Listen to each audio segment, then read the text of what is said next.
Hiya there, I'm Austin. Welcome to Game Groups. Today we'll be taking a look at Flyrule, A Terrible Fate.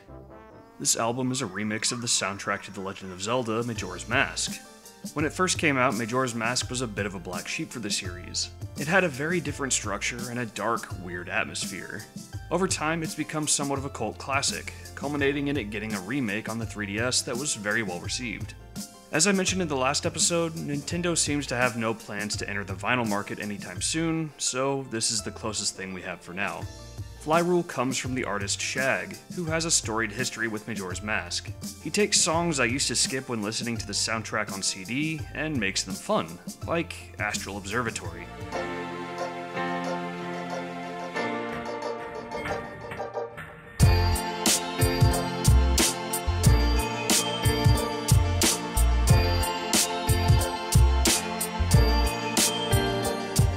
Kamaro's dance sounds just as mysterious, but if this version was in the game, you can bet that dance would be a lot more active.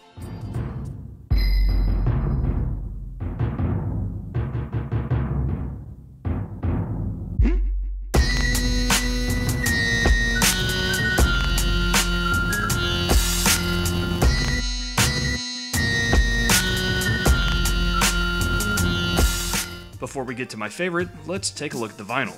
No variants this time, this was a single run of 300 copies. It sold out pretty quick and currently goes for about $50 secondhand. The front cover shows off an old tube TV with a Super Nintendo hooked up and a modified version of the intro screen to a link to the past. Just a real pleasure to look at. The album is a remix of an N64 game, but Shag chose to use Super Nintendo in the artwork, and as you'll see, that persists throughout. The back shows a link to the past sprite version of Shag finding vinyl in a treasure chest. Treasure indeed. The LP itself is a melty gold, just like the cartridge the game came on. At the center are the face buttons from a Super Nintendo controller. Again, strange, but I don't mind at all. I love the Super Nintendo. And that's everything. No extra frills, just a simple but very good looking release. Now let's give this a spin and hear my favorite track on the album, Zora Hall.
And that's Flyrule, A Terrible Fate. Any way I can get good Zelda music on vinyl, I'm excited about it. If you want to hear the whole album, I've got a link to it on Bandcamp down in the description. Next time we'll be taking a look at Celeste. See you then.